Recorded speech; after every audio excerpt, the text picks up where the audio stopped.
Hello everyone, welcome back to our channel. ఈరోజు నేను అరటికాయ ఫ్రై చేస్తున్నాను. ఎలా చేస్తున్నానో చూద్దాం. ఒక గిన్నెలో వాటర్ తీసుకొని అందులో సాల్ట్ వేసుకోవాలి. ఎందుకంటే అరటికాయలు నల్లబడకుండా ఉండాలంటే కట్ చేసినాక సాల్ట్లో వేయాలి. అరటికాయని తీసుకొని దాన్ని 4 ఘాట్లు పెట్టాలి. దానికి ఉన్న చెక్కు ఉంటుంది కదా, చెక్కు అది తొందరగా రావడానికి 4 ఘాట్లు పెట్టుకొని అవి తీసుకొని సమానంగా కట్ చేసుకోవాలి. మళ్ళీ ఎక్కువ తక్కువ కట్ చేసుకుంటే అవి కొన్ని ఫ్రై అవుతాయి, కొన్ని ఫ్రై కావు. కనుక సేమ్ అదే ప్రాసెస్ అన్నిటికీ కూడా అరటికాయలని కట్ చేసుకొని సాల్ట్ వేసిన వాటర్లో వేయాలి. ఈ అరటికాయలు హెల్త్కి చాలా మంచిది. ఈ అరటికాయలో ఉండే ఫైబర్ కంటెంట్ జీర్ణ వ్యవస్థను మెరుగుపరుస్తుంది, శరీరంలో ఉన్న వ్యర్థాలను బయటికి పంపిస్తుంది. ఈ అరటికాయలో ఫైబర్ కంటెంట్ ఎక్కువగా ఉంటుంది కనుక జీర్ణక్రియ బాగా మెరుగుపరుస్తుంది ఇది అరటికాయ. ఈ విధంగా ముక్కలు కట్ చేసుకున్న దాన్ని సాల్ట్ వాటర్లో వేయాలి.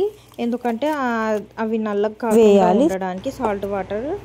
స్టవ్ వెలిగించుకొని నాన్ స్టిక్ ప్యాన్ పెట్టాను. ఎందుకంటే అరటికాయలు దానికి అంటుకోకుండా ఉండడానికి 3 టేబుల్ స్పూన్ ఆయిల్ వేసాను.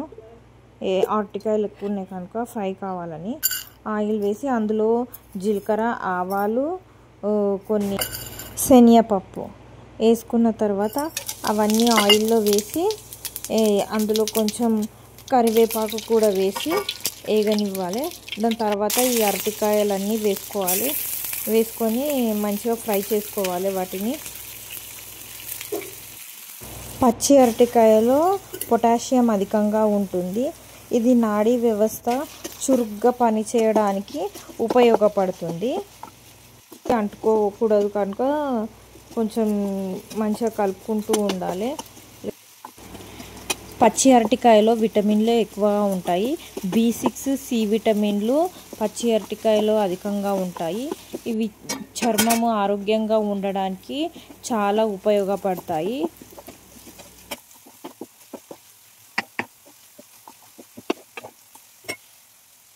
ఐదు 10 నిమిషాలు అయిన తర్వాత అందులో సాల్ట్, పసుపు వేసి మళ్ళీ అవన్నీ కలిసేటట్లు కలుపుకోవాలి ఈ అరటికాయలని.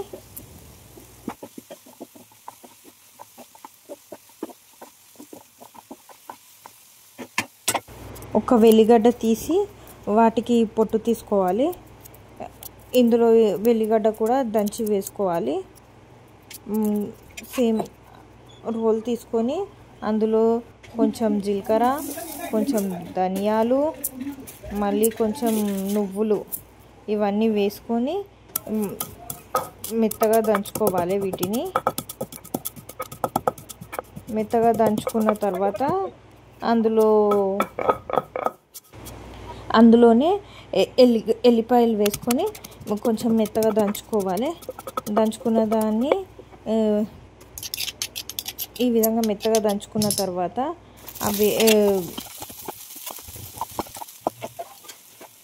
ఇవి కొంచెం వేగినాక అందులో కారము, మనం దంచుకున్న జీలకర్ర, ధనియాలు, ఎల్లిగడ్డ, కొన్ని నువ్వులు పౌడరు అవి అన్నీ వేసి మళ్ళీ ఉడకనివ్వాలి. ఎందుకంటే అవన్నీ పచ్చివి వేసుకున్నాం కాబట్టి ఆయిల్లో కొంచెం మంచిగా ఇందులో ఫ్రై కావాలి. అవన్నీ అలా ఫ్రై అయినాక ఇలా 5 నిమిషాలు ఫ్రై చేసుకోవాలి.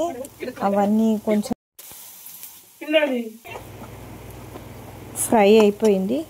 ఆల్మోస్ట్ అరటికాయ ఫ్రై రెడీ అయిపోయింది. దీన్ని వేడివేడి అన్నంలో పప్పు అరటికాయ ఫ్రై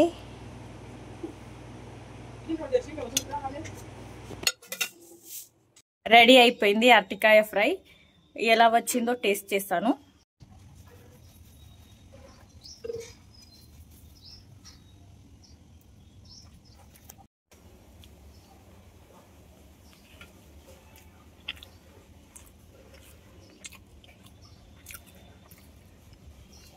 సూపర్ టేస్ట్.